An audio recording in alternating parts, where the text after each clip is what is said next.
Hello everyone. In today's video, I'm excited to bring you the project I first started working on 5 years ago in 2019. I was originally planning on starting this channel up back then, and started writing the script for this video then too, but I ended up putting it off until now. But with the new year having just started this month, I thought what better time to get this video out, and with it also came an idea for future content on this channel, so stick around to the end of the video for that. And without further ado, let's get right into cryptozoology.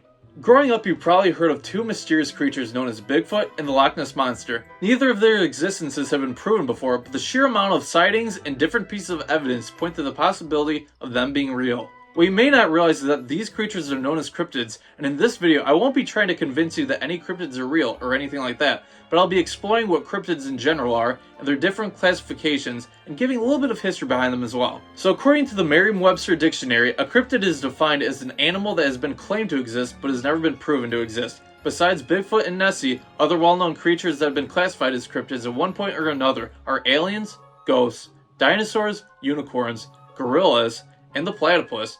Yes, you heard that right. Well-known and documented animals such as gorillas used to be classified as cryptids in the past. I'll get into why that is in a bit, so keep watching to find out. The study of cryptids is called cryptozoology, and someone who studies cryptids is a cryptozoologist. The word cryptozoology means study of hidden animals and is classified as a pseudoscience, meaning it follows beliefs and practices that are claimed to be scientific in nature and factual, but isn't compatible with the scientific method. The first known use of the word cryptozoology was in 1968, and the first known use of the word cryptid was by John Wall in 1983. There are different ways that the possibility of cryptids' existence come about. Some of these cryptids date back many years to legends, myths, and folklore throughout the history of many different cultures. Sometimes people see something they don't understand and take a video or photograph of it, or try to describe it as best they can. Other times cryptids are accidentally photographed or filmed, and people later realize that they captured something strange and unusual on camera. Cryptozoology has inspired the creation of many different organizations, books, and television programs. Examples of these are the BFRO, Ancient Aliens, and Monster Quest.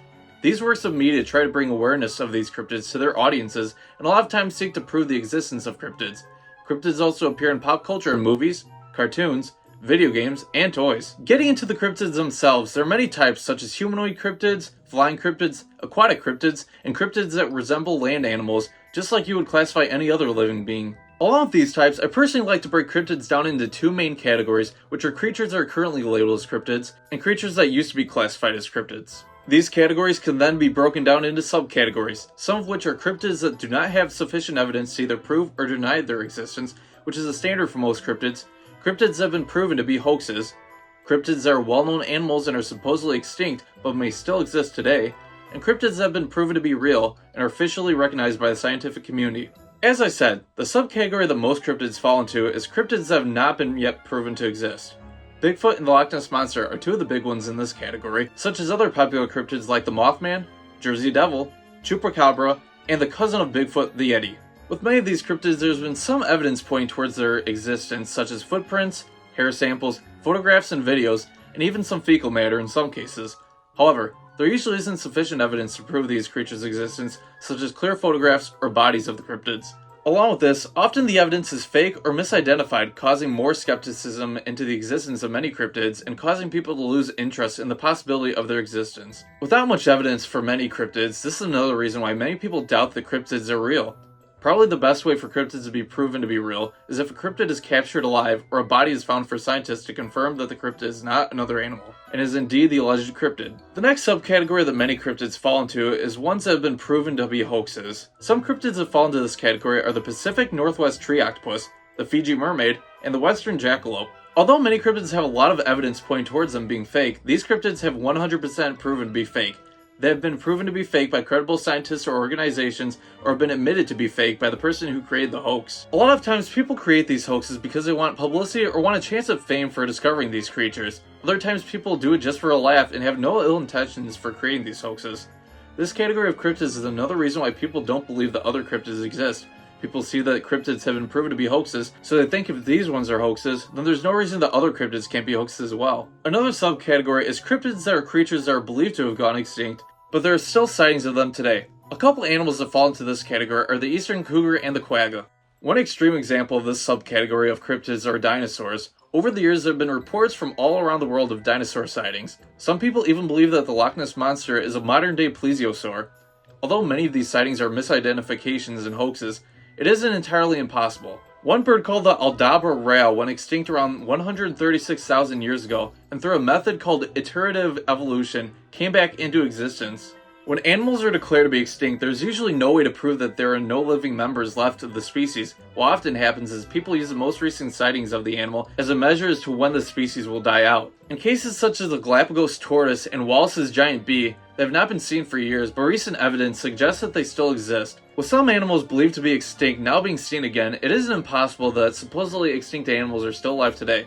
Possibly the most important category of cryptids is cryptids whose existence has been proven to be true. Some animals that fall into this category are the okapi, mountain gorilla, giant squid, and Komodo dragon. It may be hard to believe for some of these animals that their existence was ever in question, but all of these animals used to be labeled as cryptids, and many people doubted that they even existed at one point in history. For example, gorillas were classified as cryptids all the way up until recently as 1847 when a man named Thomas Savage found gorilla bones in Liberia, and a decade later live gorillas were hunted to be analyzed and the subspecies, the mountain gorilla, were classified as cryptids until 1902. Technically the term wasn't invented back then, but hopefully you get my point. But nowadays we know these creatures to be real. From one point of view, these animals may be the explanation for some cryptids.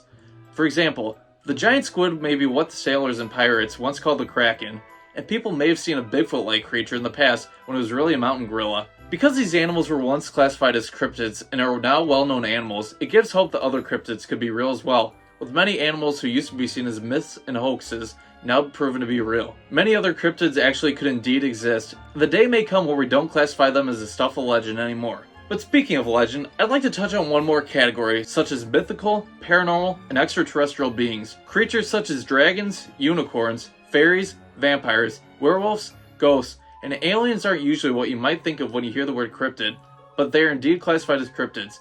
These beings usually have some mystical air about them. On the mythical side, these creatures are depicted in old legends, fairy tales, and storybooks, but often in certain areas of the world you'll find that these cryptids are rooted in their cultures, such as with the Chinese dragon and the Wendigo of Native American culture. Many people of those cultures believe in their existence as well. With the case of aliens, you have your typical greys and lizard people, with many conspiracy theories surrounding their existence and the government knowing about them. But you have some theories that claim other cryptids like Bigfoot are aliens from outer space, but what you believe is up to you. So, if you guys have stuck around to the end of the video, I just want to thank you for watching. I hope this video shed some light on why people believe cryptids exist, and will get you to do some of your own research instead of just believing or dismissing the first thing you see. I even hope that in the case of cryptids such as dragons, like I said, it'll get you to look into other cultures and just be more knowledgeable, because I think that's pretty cool how far back the history of some cryptids go. But for my channel announcement I teased earlier in the video, I want to help you guys out. My plan for this channel is to upload at least one short per week, at the very least, giving a short description of a cryptid to start you off on your research journey. You may have noticed a couple I did already, such as the short on the jackalope and a funny cryptid called the giant shrimp in the laundry room, so expect more content like that. I have other shorts and quite a few full video topics thought of as well, including some in-depth look at cryptids such as the many hairy men around the world like Bigfoot and the Yeti, and other mysteries and conspiracies I'm knowledgeable on. But with that, I just want to thank you guys one more time because it means a lot to me that you checked out my video and took the time to look at my channel. Please like and subscribe to help the channel grow, and leave suggestions in the comments for video topic ideas on any cryptids you may like or theories you want me to investigate. But one more time, thank you guys again, and I'll see you in the next one.